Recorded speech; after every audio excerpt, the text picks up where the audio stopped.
Onda suyun da reaksiya qüvvəsini niyə nəzərə almadıq? Deyirsənsə, təzyiq mövzusunu tam mənimsəməmisən. Təzyiq dərsimizi təkrarlamağı tövsiyə edirəm. Burada cisimlərə sadəcə təzyiq qüvvəsi təsir edir. Bu qüvvələr də bir-birini tarazlaşdırır. Dərs izləyəndə rujihəşin nə olduğunu, bu qüvvənin sadəcə dərinlikdən, yəni hündürlükdən asılı olduğunu öyrənəcəksən. Nə demək istədiyimi onu da anlayacaqsan.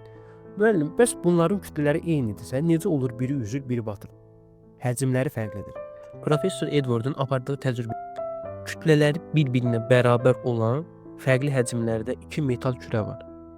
Bu kürələrin birincisi üzdüyü halda ikinci kürə batır. Kütlələri eyni olsa da həcmləri, başqa sözlə sıxlıqları fərqlidir.